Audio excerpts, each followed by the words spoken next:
No trono do Monte Olimpo, Zeus observava a atribulada terra da Grécia, devastada pela guerra e assolada por feras ferozes.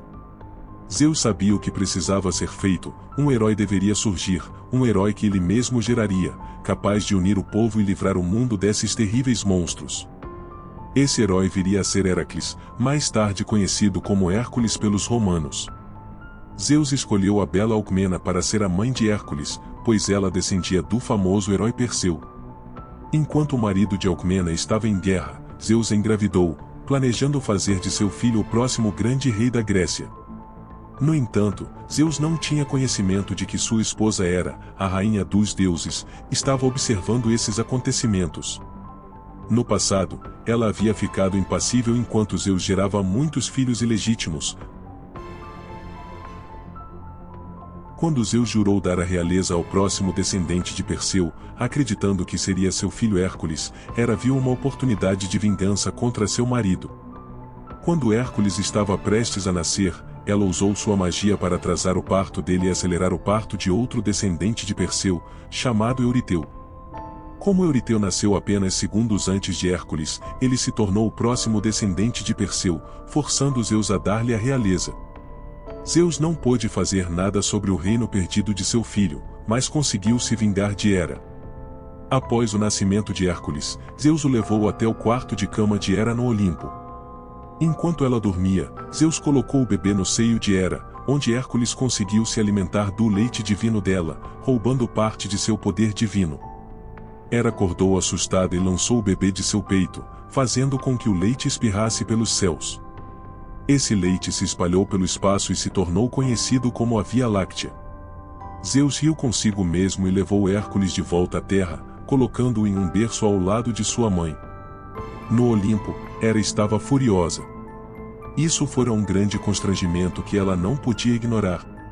Em uma tentativa de matar Hércules, ela enviou 2 serpentes para seu berço. Para sua surpresa, Hércules apenas riu e pegou uma cobra em cada mão, estrangulando-as com a força que havia roubado dela. Hera olhou para a cena com raiva, prometendo tornar a vida de Hércules o mais difícil possível. Crescendo, Hércules recebeu uma educação de alguns dos mestres mais renomados da Grécia em diversas áreas, desde arco e flecha até música. Desde tenra idade, ficou claro que Hércules tinha um temperamento muito explosivo, o que, combinado com sua força sobrenatural, o tornava perigoso tanto para amigos quanto para inimigos. Linos, seu professor de música, descobriu isso da maneira mais difícil quando estava ensinando o jovem herói a tocar um instrumento chamado lira. Hércules não tinha a habilidade necessária para tocar o instrumento, e ficou furioso com as constantes correções de seu professor. Após uma crítica especialmente severa, ele acabou atingindo Linos na cabeça com o instrumento, matando-o instantaneamente. Embora Hércules tenha recebido apenas uma punição leve, seu temperamento causaria problemas em sua vida posterior. O jovem herói teve seu primeiro gosto de batalha quando seu pai adotivo, Anfitrião, o general principal da cidade de Tebas, foi morto em uma sangrenta guerra contra os vizinhos Miníadas. Com seu pai adotivo morto, Hércules assumiu seu lugar como general e liderou o exército tebano contra os Miníadas. No caminho, Atena, a deusa da guerra e da sabedoria, apareceu diante dele, enviada por Zeus para ajudar o jovem herói.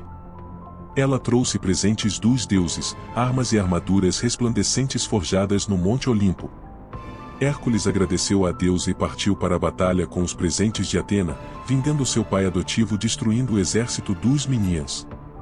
Ao retornar a Tebas, Hércules foi recebido pelo rei tebano agradecido, que lhe deu sua filha, Megara, em casamento. Hércules e Megara viveram vários anos felizes em Tebas, tiveram 3 filhos e eram admirados por todos os habitantes da cidade pela proteção que Hércules proporcionou. Sua boa sorte era observada por muitos no Olimpo, mas ninguém a acompanhava de perto como era. Isso não era o que ela havia planejado para o filho ilegítimo de seu marido. Não apenas essa criança ilegítima havia roubado seu poder, mas agora estava em um casamento feliz e destinado a se tornar o próximo rei de Tebas. Isso era inaceitável para a rainha dos deuses. Hércules, completamente alheio às maquinações de Hera, voltou para casa um dia e encontrou a porta arrombada. Correndo para dentro, descobriu que sua família havia desaparecido. Quando ele clamou por eles, vários monstros horrendos surgiram dos fundos da casa e se aproximaram dele. Sobrepujado por uma raiva sobrenatural, Hércules atacou os monstros, matando-um instantaneamente. Os outros começaram a fugir em pânico, mas Hércules, agora em um frenesi cego, não permitiria que nenhum escapasse, perseguindo-os e matando-os com as próprias mãos. Foi apenas nesse momento que Hera dissipou sua magia, revelando a verdade a Hércules. O herói assistiu horrorizado enquanto os monstros voltavam à sua forma original, sua própria família, agora morta diante dele. Desesperado e com as mãos manchadas de sangue, Hércules percebeu que teria que se redimir por seus crimes. O assassinato de um membro da família era considerado um dos crimes mais graves na Grécia Antiga. Se Hércules não se redimisse, as fúrias, criaturas monstruosas do submundo, o caçariam e torturariam eternamente. A única pessoa que ele conhecia que poderia dar-lhe orientação era a famosa Oráculo de Delfos. Portanto, ele se exilou de sua casa em Tebas e iniciou sua jornada em busca de redenção. O Oráculo de Delfos era a voz de Apolo, capaz de fornecer profecias e orientação divina. No entanto, desta vez, Hera conseguiu usar sua magia para influenciar algumas das palavras do oráculo. Quando Hércules perguntou o que deveria fazer para se redimir de seus crimes, o oráculo respondeu que ele deveria servir o rei Euristeu de Micenas por 10 anos, um descendente de Perseu que havia nascido apenas alguns segundos antes de Hércules. À medida que Hércules estava prestes a iniciar a jornada, o oráculo deteve, dizendo que, se ele completasse seu serviço, seu pai Zeus o tornaria imortal. Hércules se curvou ao oráculo, levantou-se e partiu para Micenas. O rei Euristeu já conhecia Hércules há algum tempo e sentia profundos ciúmes dele.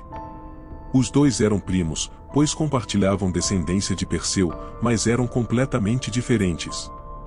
Hércules era forte e heróico, enquanto Euristeu era covarde e fraco, frequentemente enviando outros para lutar em seu lugar. Chegando para servir, Hércules se curvou diante de seu primo Euristeu, que mal conseguia conter sua alegria ao aceitar prontamente a servidão de Hércules. O rei instruiu Hércules a realizar 10 trabalhos ao longo de 10 anos, e esses trabalhos deveriam ser completados sem qualquer assistência ou pagamento. Hércules baixou a cabeça envergonhado, perguntando qual seria o seu primeiro trabalho. O rei Euristeu lhe contou sobre um leão feroz que estava aterrorizando uma vila no nordeste de seu reino, chamado Nemeia. O leão era invulnerável a armas, com sua pele dourada impenetrável e garras mais afiadas do que qualquer espada conhecida pelo homem. Ele havia matado todos aqueles que haviam sido enviados contra ele, e a tarefa agora cabia a Hércules, que foi enviado para matar a fera. Ciente de que nenhuma espada ou lança poderia penetrar a pele do leão, Hércules treinou durante vários meses, arrancando árvores e erguendo pedras para aumentar sua força. Mais forte do que nunca, ele agora podia enfrentar a besta com as próprias mãos. Ao chegar à toca do leão, ele passou pelos corpos de guerreiros, suas espadas e machados quebrados no chão. Caminhando pela caverna. Os dois lutaram por horas, mas quando Hércules conseguiu uma boa pegada na garganta do leão, ele apertou. Ele então jogou a pele sobre os ombros como um manto e usou a cabeça do leão como um capuz protetor. Enquanto deixava a toca, ele passou pela armadura que Atena lhe havia dado e a deixou no chão, considerando-a um símbolo de sua vida anterior. Em seguida, encontrou um carvalho gigante, que ele ergueu do chão e despojou de seus galhos, transformando-o em um clube. Este seria a sua nova arma, e a pele do leão, sua nova armadura, simbolizando seu caminho em busca de redenção. Quando Hércules voltou a Micenas, envolto na pele do leão de Nemeia, Euristeu ficou chocado, nunca imaginando que ele voltaria vivo.